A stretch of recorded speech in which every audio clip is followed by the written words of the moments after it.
সবাইকে স্বাগত জানাই জার্নাল পর্যালোচনায়, সঙ্গে আছি সৈয়দ ইশতিয়াক রেজা। আমাদের আজকের বিষয় মধ্যপ্রাচ্যের নতুন কারবালা।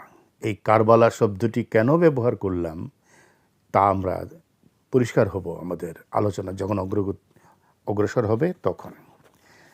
ভাবুন, এমন একটি অঞ্চল যেখানে তেলের চেয়ে মূল্যবান হয়ে উঠছে পানি, যেখানে যুদ্ধের ক্ষেপণাস্ত্র শুধু খনি ধ্বংস করছে না, বরং কোটি কোটি মানুষের পানির উৎসকে শেষ করে দিচ্ছে। আজকের মধ্যপ্রাচ্যের বাস্তবতা কিন্তু ঠিক তেমনি। একসময় আরব অঞ্চলের মানুষ কূপের পানি ব্যবহার করত, মৌসুমী নদীর পানি দিয়ে চলতো কৃষিকাজ, ঘর গেরস্থালি, এমনকি পান করাও। কিন্তু সময় বদলেছে। আজকের আরব বিশ্ব অনেক আধুনিক হয়ে উঠেছে এবং অধিকাংশ মানুষ যে পানি পান করছে, যে পানি দিয়ে অজু করছে, গোসল করছে, ঘর পরিষ্কার করছে কিংবা কৃষিকাজ করছে, তার প্রায় সবটাই এসেছে সাগরের নোনা পানি থেকে। সাগরের পানি তুলে নেওয়া হয় বিশাল লবণমুক্তকরণ প্ল্যান্টে। সেখানে প্রযুক্তির মাধ্যমে পানি থেকে লবণ আলাদা করে ফেলা হয়, তারপর তৈরি করা হয় মিঠা পানি। এই প্রযুক্তির উপরই এখন দাঁড়িয়ে আছে মধ্যপ্রাচ্যের কোটি কোটি মানুষ। শুধু মধ্যপ্রাচ্য না, উপসাগরীয় অঞ্চলও। কিন্তু যুদ্ধের আগুন ছড়িয়ে পড়ার সঙ্গে সঙ্গে নতুন এক ভয় সামনে এসছে। সেটি হলো এই যে লবণমুক্তকরণ প্ল্যান্টগুলো, সেগুলোও যুদ্ধের লক্ষ্যবস্তু হয়ে উঠেছে। ক্ষেপণাস্ত্রের আঘাতে সেগুলো ধ্বংস হয়ে যাচ্ছে। পুরো মধ্যপ্রাচ্যে প্রায় 450টির মতন ছোট বড় লবণমুক্তকরণ প্ল্যান্ট আছে। এই প্ল্যান্টগুলোর সঙ্গে জড়িয়ে আছে কোটি কোটি মানুষের জীবন বেঁচে থাকার প্রশ্ন। এ কারণেই আন্তর্জাতিক মানবিক আইন আইন, বিশেষ করে জেনেভা কনভেনশনের অধীনে এই ধরনের অবকাঠামোকে সুরক্ষিত হিসেবে ঠিক করা হয়েছে। কিন্তু যুদ্ধ কি নিয়ম মেনে চলে? ঠিকই আক্রমণ করা হচ্ছে এইসব জায়গায়।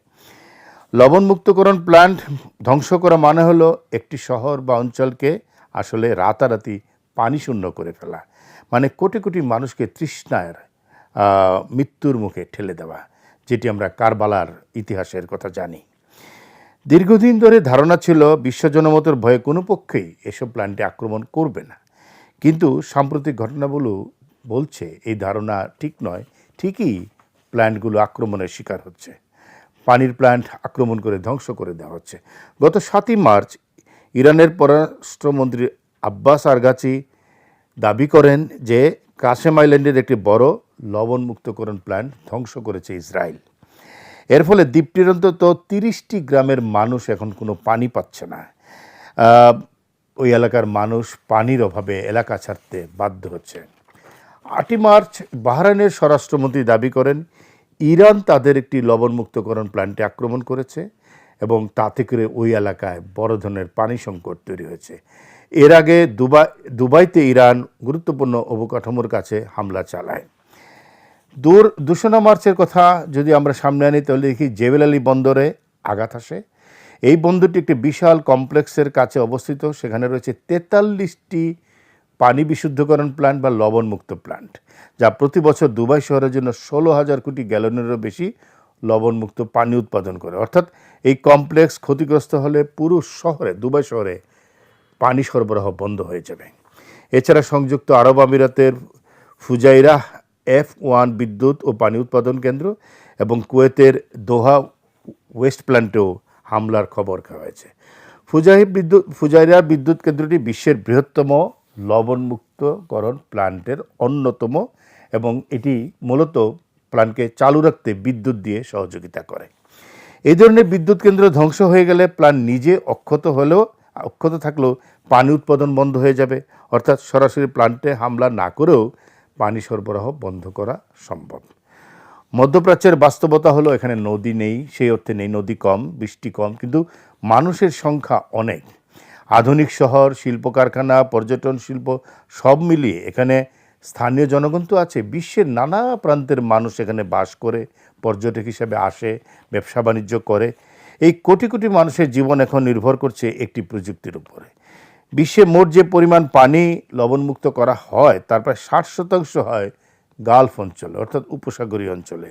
বিশেষ করে সৌদি আরব, সংযুক্ত আরব আমিরাত, কাতার, কুয়েত, বাহরাইন, ওমান, অর্থাৎ পশ্চিম এশিয়ার প্রায় সবগুলো দেশ এখন পানি শূন্যতার হুমকির মুখে। একটা প্রতিবেদনে দেখা গেছে কুয়েতের প্রায় 90% পানি আসে লবণমুক্তকরণ প্ল্যান্ট থেকে। ওমানের ক্ষেত্রে এই হার 86%, সৌদি আরবে 70%, আর সংযুক্ত আরব আমিরাতে খাবার এবং গৃহস্থালির পুরোটাই আসলে চলে আসে এই লবণ মুক্তকরণ প্রযুক্তির পানি থেকে। অর্থাৎ এই প্ল্যান্টগুলো ধ্বংস হয়ে গেলে কয়েকদিনের মধ্যেই পুরো অঞ্চল ভয়াবহ পানি সংকটে পড়বে। এই কারণে অনেক বিশ্লেষণ বলছেন মধ্যপ্রাচ্যের সবচেয়ে গুরুত্বপূর্ণ অবকাঠামো আসলে তেল ক্ষেত্র নয়, বরং লবণ মুক্তকরণ প্ল্যান্ট। কারণ তেলের বিকল্প পাওয়া যেতে পারে, কিন্তু পানি ছাড়া মানুষ কয়দিন বাঁচতে পারবে আমরা জানি না। সামনে কী দিন অপেক্ষা করছে উপসাগরের মানুষের জন্য, মধ্যপ্রাচ্যের মানুষের জন্য। যদি লবণ মুক্তকরণ প্ল্যান্টগুলি ক্ষতিগ্রস্ত হয়, তাহলে বিশুদ্ধ পানির অভাবে আরেক নতুন কারবালা তৈরি হবে সেই অঞ্চলে। সেটা যেন না হয় সেটাই প্রার্থনা। আজকের মতো জার্নাল পর্যালোচনা এখানে শেষ করছি। সবাই ভালো থাকবেন।